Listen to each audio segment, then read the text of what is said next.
Bitcoin is still holding strong. We've got a whole bunch of data we're going to run through on Bitcoin because Bitcoin is slowly becoming the global store of value. People from around the world, millions of people, are all deciding to protect their purchasing power by storing it in Bitcoin. We can see that Bitcoin now has hit $62,000. It is way better performing than S&P 500, gold, silver, euro, yen, renminbi, and oil. Bitcoin continues to stay strong in the $60,000 mark. It was about $30,000 over the summer. If we then go ahead and we look at the Bitcoin statistics of the actual network itself, we're sitting at about $1.17 trillion market cap. We have 89.7% of the supply already in circulation.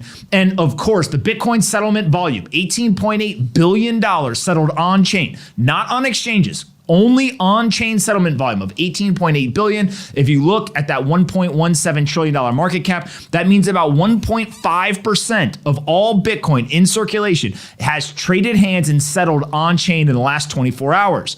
On top of that, we've got over 1 million active addresses in the last 24 hours, and miners were paid $56.8 million in the last 24 hours to secure the strongest computing network in the world. That's how this game is played, is financial incentives drive the world. And what we are watching is that the Bitcoin network, the financial incentives are taking over. If we then go and we look at the return on invested assets or the return on investment over the last couple of years, we can see that Bitcoin continues to remain dominant. It is at 366% over the last 1 year, and it is about 1,000% over the last 4 years. If we look at gold, gold is the only asset that on this entire chart between Bitcoin, gold, and S&P 500, it is down 6% on a nominal basis.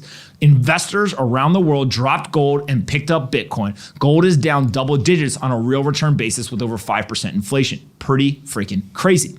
If we then look, we had Willy Woo come out with an amazing statistic. This one blew my mind. He said, excluding the lost coins, the average Bitcoin owner has approximately $4,000 of exposure today. So if you look at all of the different holders that are actually on the Bitcoin network and holding the Bitcoin asset, and you take away the circulating supply for those coins that we know are lost, that's about $4,000 on average per investor. So this is an asset class that is going to continue to appreciate in dollar terms as the individual price of Bitcoin goes up and more holders are here. So to see that number really blew my mind. The second one is if we look over the last week at the Bitcoin miners, we just talked about just over $50 million in the last 24 hours. But Dylan LeClaire showed that the Bitcoin miners have generated $428 million, about 6,800 Bitcoin, in revenue over the last 7 days in exchange for securing the world's most dominant decentralized monetary network. And so $428 million paid to miners in a decentralized way. All these miners around the world, no one told them what to do. Simply the financial incentive got them to go out, acquire hardware, plug into energy, and run businesses so that they can run a decentralized network and continue to secure and validate transactions for what has become the strongest computer network in the world. $428 million a week. Absolutely incredible to watch. If we then go ahead and we look, also, Dylan pointed out that the Bitcoin balances on exchanges is at its lowest level since 2018. And so when you think about why is it important to see that the Bitcoin on the exchanges is at a low number? Well, simple. If there's Bitcoin that's sitting on the exchange, it's easier for people to sell it on the exchange. So there's the potential for more sell pressure. But if people go onto the exchange, they buy Bitcoin, and then they go ahead and withdraw it from the exchange, that means it is less likely that they're going to go ahead and they're going to actually sell that Bitcoin on the exchange. So to see low levels of Bitcoin balances on exchanges is a very bullish thing. As he points out, there's increasing demand, there's a fixed supply, there's low Bitcoin balances on the exchanges, likely to be a bullish event moving forward.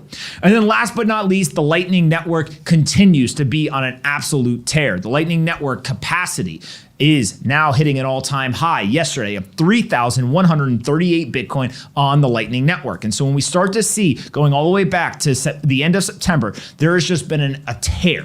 It continues to add more and more nodes, more and more users, and more capacity. The Lightning Network is one of the layer 2 solutions in the world that is getting real-world product market fit. There was no coin that was used to incentivize people or anything. This is an organic network that has been bootstrapped by people from around the world looking to use use Bitcoin, a decentralized digital currency, in a cheaper, faster, more instantaneous way. And the Lightning Network continues to be on that tear, showing that there is real-world adoption, real-world use cases, and everyone from countries like El Salvador to large social media companies like Twitter, all plugging into the network and starting to integrate and transact with everyone else on that network. Pretty cool to see. What do we think right now in terms of Bitcoin and some of these statistics to show $428 million paid to miners and then such incredible growth to the Lightning Network? Yeah, it's crazy. And I think just from like when you look at price appreciation, the things are obvious. There's low demand and low balances on exchanges currently, but just from fundamental supply and demand, there's a fixed supply. It's constrained. We know exactly how much it is. It's programmatic, et cetera. The lowest demand the lowest amount of supply is currently in circulation. And 85% is being held by strong or long-term holders. And there's increasing demand coming in the market from institutional investors. Corporations are putting it on their balance sheet. We're seeing new deal after new deal come out where pension funds are buying it, countries are buying it, it's now legal tender, et cetera. And you just start thinking about all of this in totality. And you start to quickly realize that there's really no other way for the price to go if the supply side stays the same and demand keeps increasing. So I think these are just reminders, right? And the on-chain metrics are wonderful. And they're an awesome addition to this market because you can really see what is happening in real time with the market. And it's one of the only things in the world that offer that. But I think ultimately you just have to step back and look in totality. Demand is increasing, supply is fixed. That's a good thing.